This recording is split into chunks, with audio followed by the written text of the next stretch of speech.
We're out here. Today's the day. We do the second video. The first one should be coming out soon.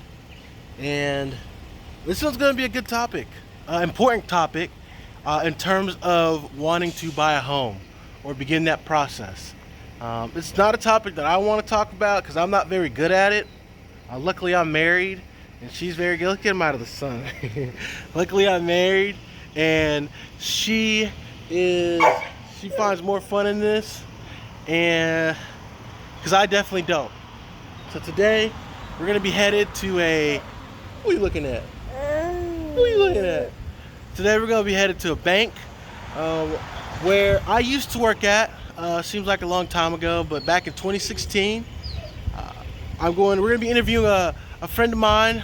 He goes by the name of Andrew. When I first started there, he was a loan officer.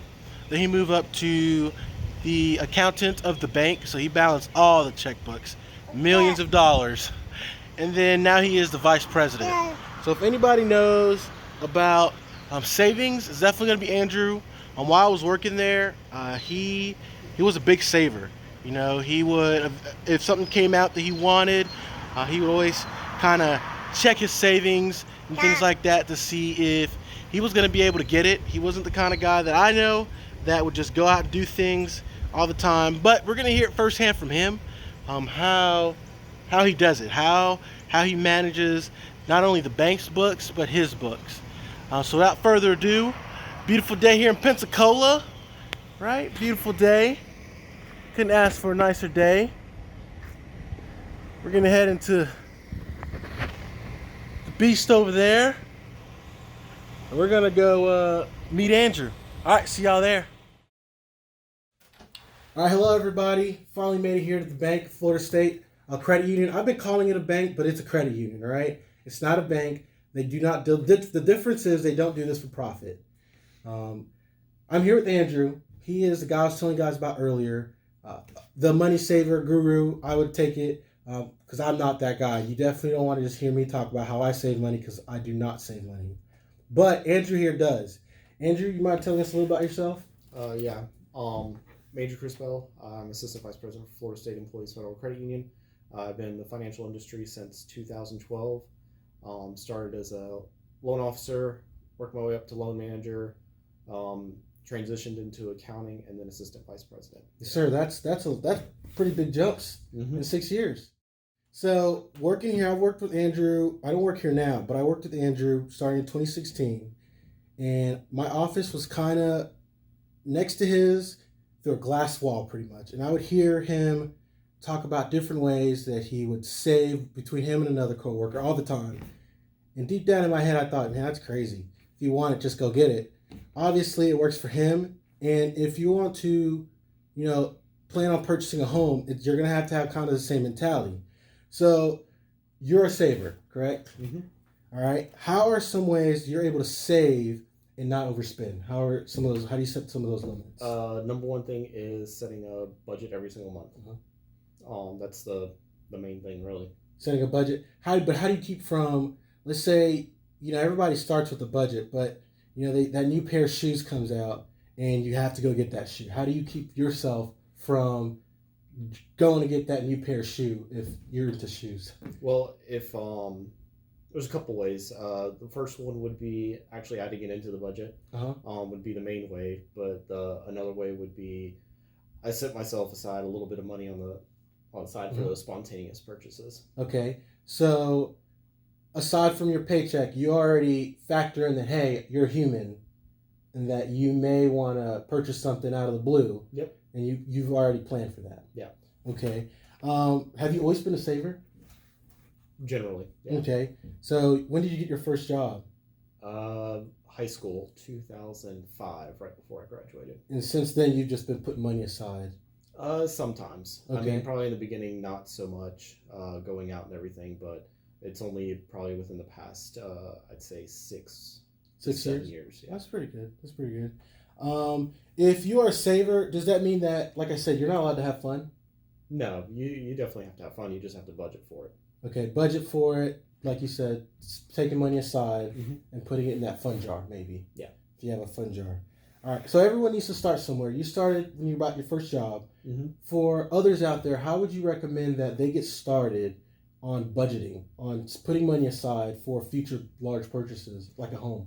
Well, definitely be reasonable with yourself. And the best way is to look at your budget and see how much money you can set aside each month if you want to save up for a house or a car or something like that, or even smaller purchases. Definitely be reasonable. If you can only put $50 aside a paycheck, you put those $50 aside. Okay, so pretty much don't overdo yourself. Yeah.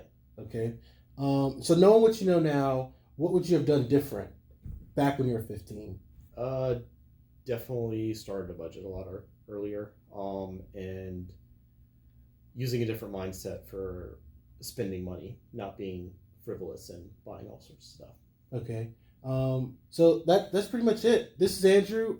If you want to talk to Andrew a little bit, or someone in a financial world here in Pensacola, we're at Florida State Employees Federal Credit Union. They're very people friendly. Questions like this, they would probably love to answer, probably set you on the right path to that kind of financial freedom of owning a home, a car, and things like that. There you have it. That was the interview with Andrew. Pretty cool guy. I worked with him, like I said, for a little bit, and I definitely witnessed, how in many ways that he saved.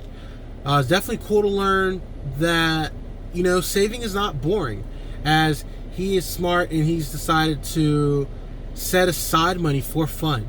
That's money that he could tap into for spontaneous, out of the blue purchases. And now he doesn't have to feel bad about it, that he is taking that money from another part that needed it. He's able to keep that money saved up for obviously bills, obligations, and fun. I definitely think that that's probably something I'm going to start doing to kind of help me, still have those spontaneous purchases, but know what I can spend. Once again, my name is Felix. I'm a realtor here in Pensacola, Florida. If you have any questions about real estate, just want to go look at home, I'm open to all of it. I love real estate, so you're not going to be bothering me. In the description is going to be all my info about me and how you can get a hold of me if you're in the Pensacola area. You just want to talk, Florida specific, hopefully. If there's a specific topic, you're thinking about buying a home, you're kind of lost about. Since I do this for a living, it's probably a lot easier for me to go research it for you. So just put it in the comments, and I'll go research it. I'll go find experts like I just found Andrew. I didn't find him, I knew him. Like I got Andrew, and I will ask them those questions. That way, you're not getting it from me, who just did a quick Google search. We're gonna get it from experts in that field, that day in and day out, this is what they do. It's not something where they kind of went to YouTube University and got that knowledge, but day in and day out, they help other individuals with the same questions. So once again, Felix, Florida Realtor, description, all info. Don't forget, like, subscribe, share it. I definitely want the world to know that this information is out there. And all right, peace.